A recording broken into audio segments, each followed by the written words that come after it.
Hello and welcome to another episode of People on the Move, a Cargomatic podcast. I'm Weston, LaBar for Cargomatic, and very excited to have with us today Chris Sultemeier, former EVP of Supply Chain for Walmart, and really the human hat rack, wearing so many different hats in the supply chain.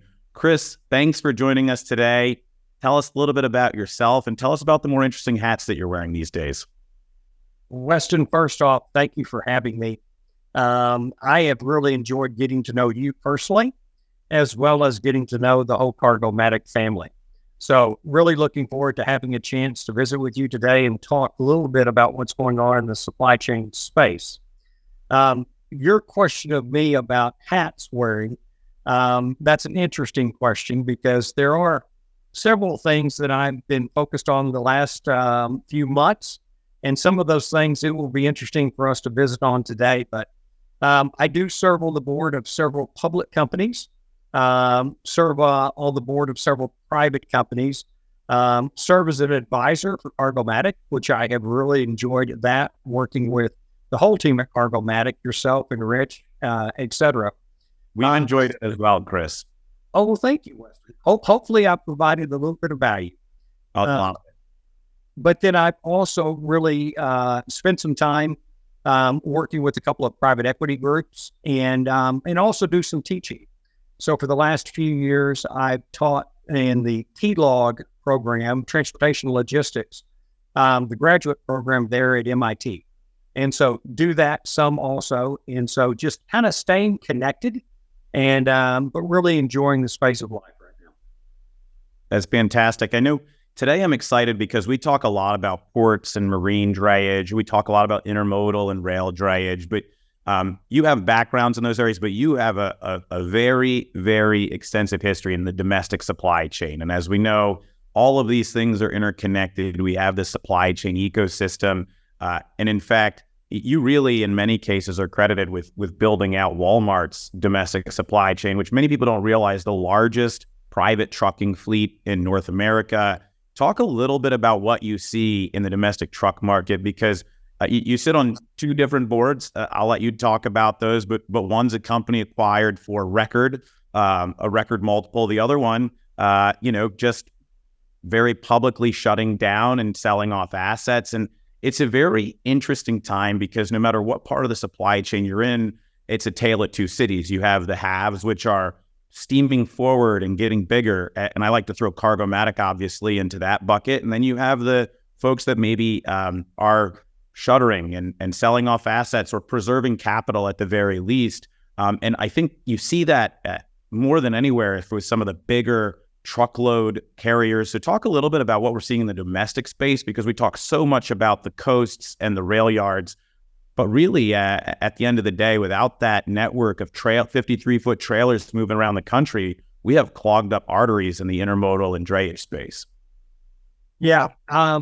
You had referenced a couple of the boards I serve on. One of those boards, Weston, was a company called Duke Realty. And Duke Realty, about a year ago now, was acquired by Prologis. And very large transaction, $26 billion. And they had been dating for quite a while and finally came to a financial arrangement that was very beneficial for both companies. So Prologis effectively bought Duke. And so that is an example that you referenced earlier of getting bigger in the supply chain space. In this case, it's the warehousing fulfillment center space, but still, it is big getting bigger. Now, you contrast that, Weston, with another board I serve on and still serve on today, which is Yellow Corporation, Yellow Freight. And Yellow went through a very public bankruptcy here about 2 months ago.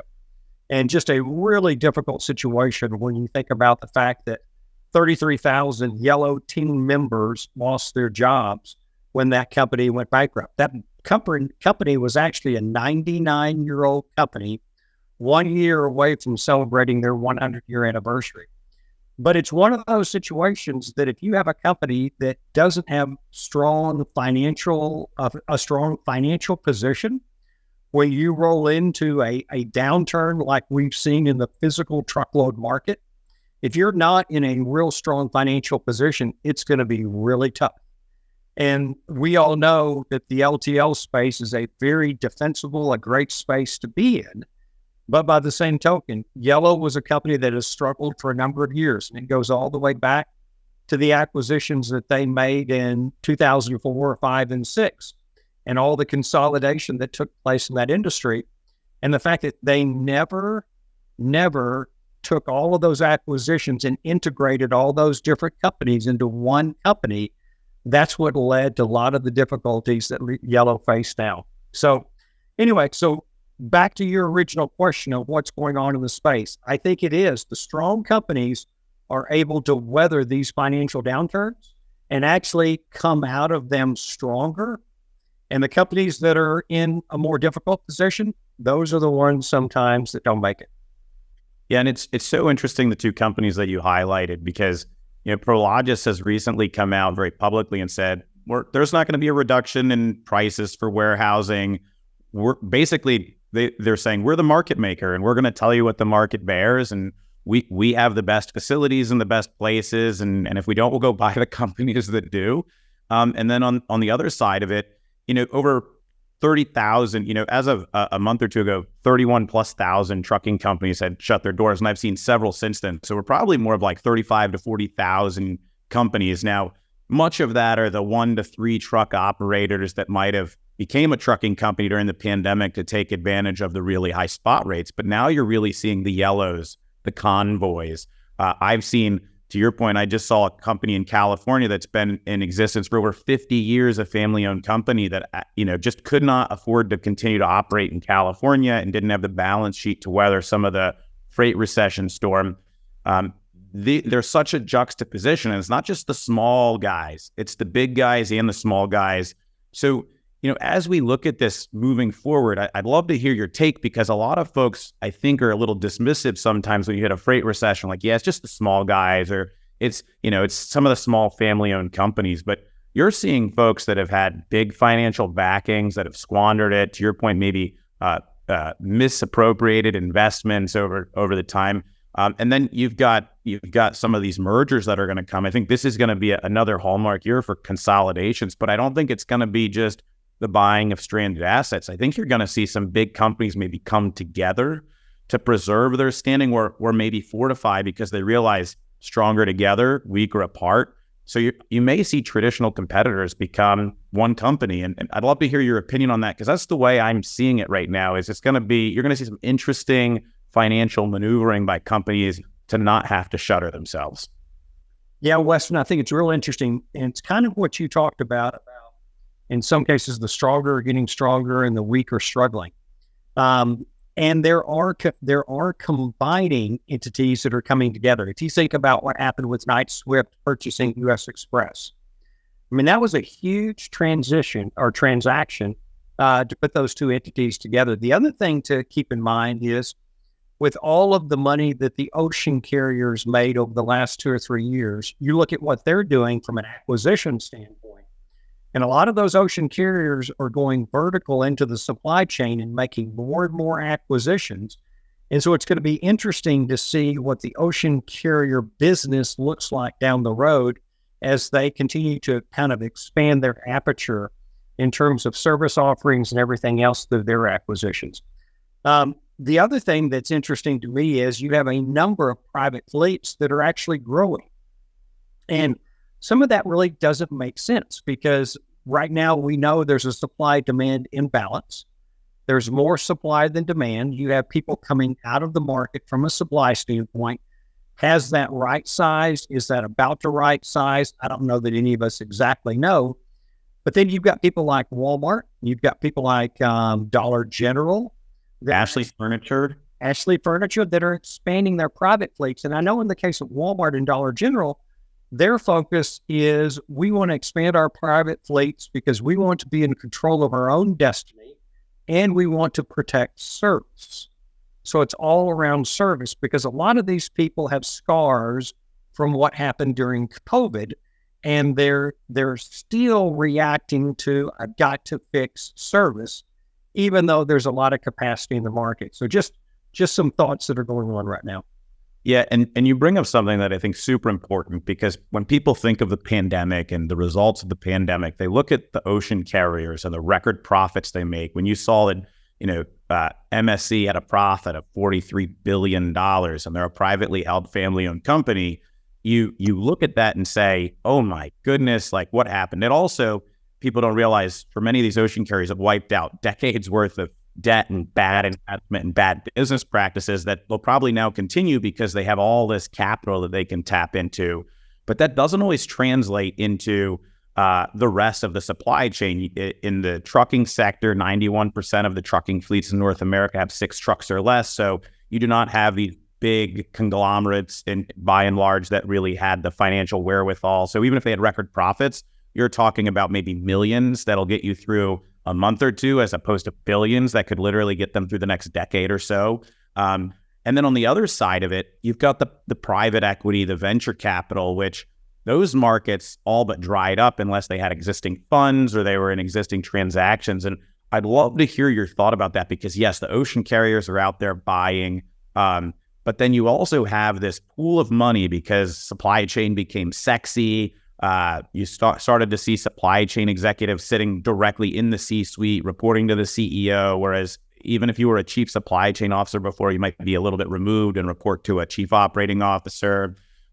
You've also got a more informed, I think, investment community. I used to talk about, when I ran the Harbor Trucking Association, one of the biggest things I saw was what I like to call the vaporware, if you will, in the industry. They didn't understand what the problems were, so they were investing in solutions that were really mismatched with what the industry wanted. But now, talk a little bit about the sophistication of the investor, but really, where are we going with these financial markets? Because you've seen an uptick in IPO readiness from a lot of companies saying that, hey, maybe there's a little bit more confidence in the public market and the opportunity to take public offerings, but you're still not seeing the type of investment we saw over the last couple of years in startups and even in the brick and mortar companies. So when can we maybe expect to see, or are those heydays over of seeing big time investments in the supply chain? Are the winners maybe here to stay and they're going to see their own fortune, or are we going to see private capital come back into our industry?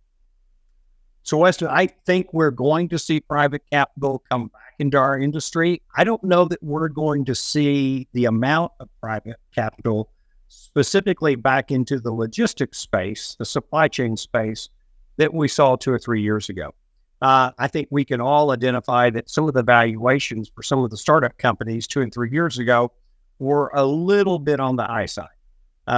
Some of those, and so there's a realization now that these companies need to have a path to profitability.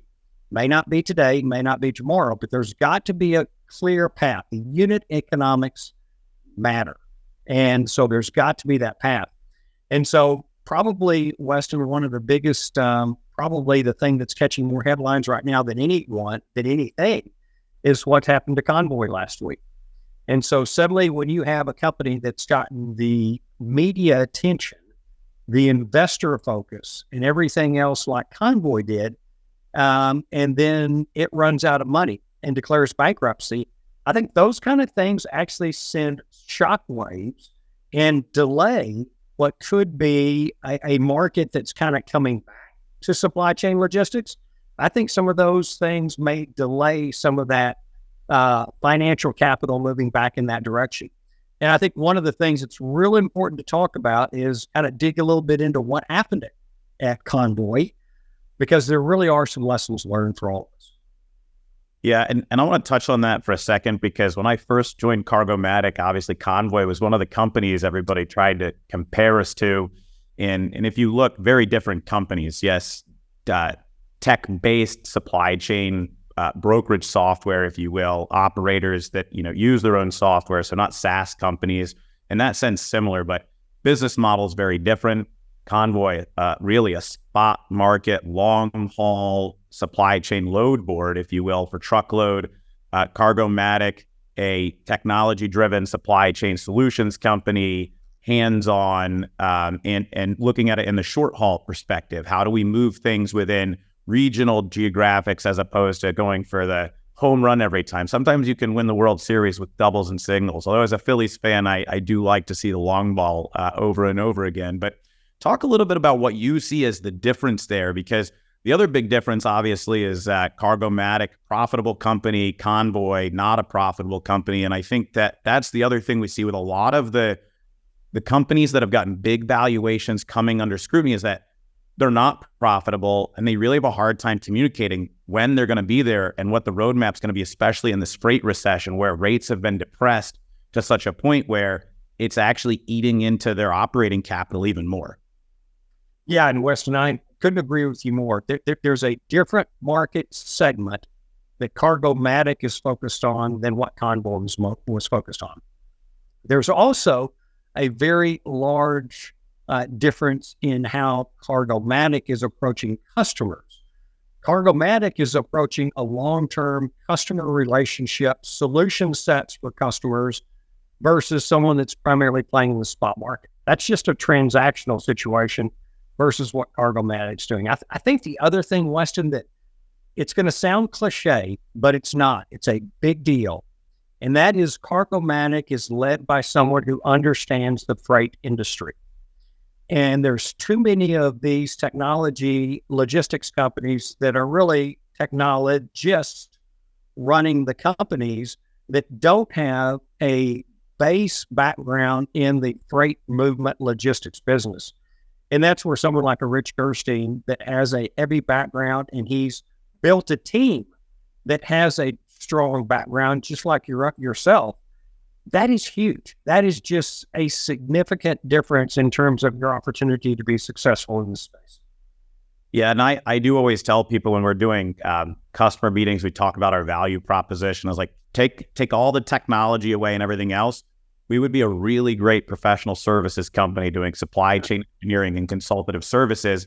Just so happens that we're doing it internally and we're doing it for our customers while we move their freight. And I think that is really a differentiator when you have people like Ed Aldridge who really understand ocean networks, when you have folks like Tom Finkbeiner who really was an architect of the Norfolk Southern intermodal network and then has done so many other things from there in the supply chain. And I could go on and on and on. And then surrounding ourselves with advisors like yourself and Andy Clark, former CFO of C.H. Robinson. It's the talent, right? It's the people. Great companies are built by great people. That's right. I couldn't agree with you more. The other thing I know we've talked about is the asset light versus the asset-less approach. And do you want to talk a little bit about that? Because I know from a Walmart perspective, you did something that was novel at the time, but you said assets are important. No matter what we do, we have to have assets to be able to execute on some of our strategies. And that's something that at a time when we started with the acquisition of Atlas Marine in 2019, I think some people looked at us and said, why is a technology company buying a trucking company? But it's something that's really proven out the thesis of our CEO, Rich Gerstein, which is sometimes you got to meet people where they are and you got to be a little bit more nimble than saying it's all about the software. Yeah, and I think I'm glad you went there, Weston, because that was the other area I wanted to talk about. There is a huge difference between asset-less and asset-light. The ability to protect service, and I mentioned it earlier when I talked about all of these different companies that are expanding private fleets. It's all about protecting service. It's about the customer. And so when you approach the market, you being Cargomatic, and you bring in a solution that can bring assets to bear on a problem, that is different. And that is just so different, and it protects, in this case, the beneficial cargo owner, the shipper, because they know at the end of the day, my problem is going to get resolved because this company might go with an asset-less solution, but has an asset solution if it's needed to protect service. And that is just a whole different business proposition for the market and is a differentiator. And so I just think that's a huge difference. Yeah, as a football fan and fly Eagles fly, I'm definitely showing my Philly dome, but I think for decades I wasn't able to, so now I'm owning it. But I look at it very much like you talk about complementary football, where the defense and the offense sync up, and that's actually how you win games. I feel like we can compete with any technology company in the space, and we can compete with any asset-based company in the space. And that allows us to really provide this hybrid model that's the best of both worlds for many of the customers out there that feel like when they go to one side or the other, they're missing part of what they really want is that holistic solution. And I just feel like in this day and age, you have to be able to meet that customer where they are coming out of the pandemic, because most of them have said, we're not going to we're not going to do business with X, right? And it just depends on how their experience went. But when you actually check all the boxes, you may be the only company that really is the right solution for them. And we've positioned ourselves to do just that, which I think is great. I want to shift focus a little bit, if you don't mind, because we have a interesting year ahead of us. There's obviously, I've always felt like following Lunar New Year, as long as we have a strong holiday season, some of that inventory is going to burn off. They had a great back to school, although the NRF has now revised down some of their holiday numbers a few times. And we're in an interesting situation, much like your former employer, having too much of something that nobody wants, the durable goods that everybody bought that they buy 5 to 10 years, and not enough of the stuff that they're buying all the time, or that seasonal, that back to school, that fast fashion, the holiday season. Talk a little bit about where you see us going into 2024, because I feel like every day you could revise what you think the supply chain is going to look like. When does this freight recession end? And I actually am a firm believer that with all of the companies going out of business, what may happen is the rebound happens when there's an influx of volume, but the capacity is not there to service it anymore. And all of a sudden you end up almost in a self-created, from a shipper's perspective, capacity crunch. Maybe not as bad as the pandemic, but in certain areas like California, where you have these clean truck programs and the advanced clean fleet rules, and in other areas that potentially are big freight markets, but the regulatory hurdles to do business there are going to shutter some of the companies and push small businesses out. That's where you're going to see the opportunities, I think, for the freight industry to really have a rebound. But I'd love to hear your take on it, because again, I'm looking at the coasts, and I'm looking at the major rail hubs, and that domestic market's such a big part of it, because when that capacity crunch happens, a lot of drivers migrate there because it's such a great opportunity, such a bigger payday, and they can literally, that's what we saw in the last couple of years. Folks left companies, started their own business, and lived on the spot market. Yeah. I think you said it at the very beginning, Weston. Now I want to go back to the point you made. The durable goods, and to get specific, outdoor patio, lawn and garden type stuff, that furniture, the big bulky, the televisions, all of those things were such in over demand during the pandemic, during the staycation season and everything else. That demand, the supply could not keep up with that demand. People just went after those goods. Every retailer chased those goods. And suddenly, when you had us coming out of the pandemic and all of that stuff really starting to flow well, then suddenly demand cut off, and demand shifted more to the service industries, because suddenly people said, I want to get out, I want to travel, I want to eat out, I want to do other things. I've already got my stuff. Now suddenly all of that stuff is sitting there, and it's literally taking retailers 18 months or so to go through that. And so my hope is that the last of the patio went out in 23. Patio furniture went out in 23, and that retailers are going to be restocking with new patio, new brands, everything else as we move into 24. Same thing with Christmas.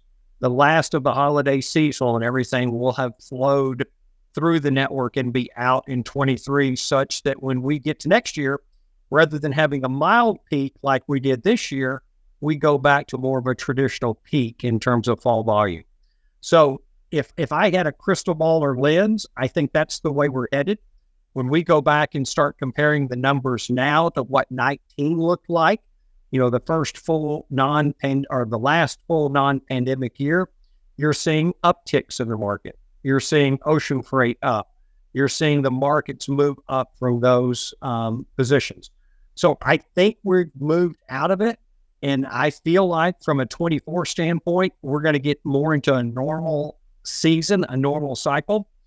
But remember, Weston, the economy may lag, because, as you know, the freight industry leads the economy. And so we will see stuff moving in the networks before the economy reacts. And so usually there's about a 6-month gap between us seeing movement in the economy and the actual economic numbers changing. And so I think we're starting to see that now, and I think we're going to see it manifest in 24.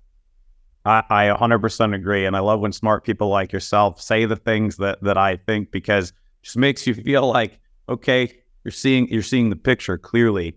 And it's funny you bring up Christmas, because, growing up every year, my mother would say that Christmas keeps coming earlier every year. It's Halloween just ended, and now they've got the Christmas decorations in the mall up, or in the local Walmart, or whatever it may be, right?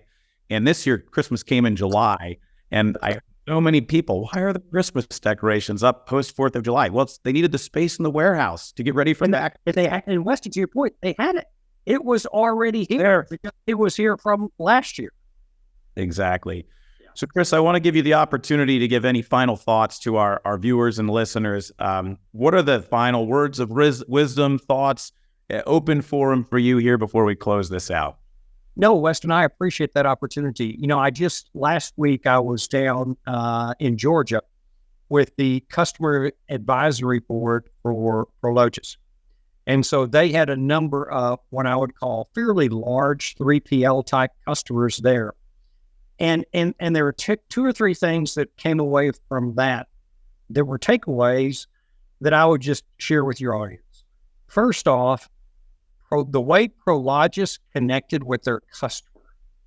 They were there listening firsthand, understanding what the customer was seeing, what the customer was feeling, and tried to meet the customer where the customer was. So that whole customer focus, I think, is too many companies forget to spend time with their customer and to understand the pain points that they have in their supply chains and how they can tailor solutions to help them. I just think so often there's so much more business to be had with your existing customers if you truly understood what their pain points were. So that would be one thing I would leave with people.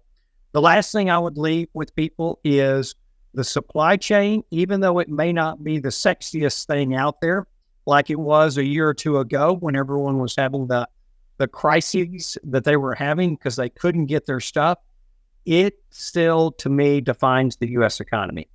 And it is critical. It is a great business to be in. It is a business that needs innovation. And it's exciting to see companies like your company, Cargomatic, and others that are bringing innovation to the space, because I think there's huge opportunity. So I'm bullish on the opportunity and excited with what the future looks like. Couldn't agree with you more. Chris, thanks for joining us today for this episode of People on the Move. Again, if you don't know who Chris Sultemeier is, he's one of the brightest minds and most accomplished people in the entire supply chain and freight industry. And we're so glad not just to have you on the show today, but to have you as a resource, somebody we can call and say, what do you think about this? Give us a little advice.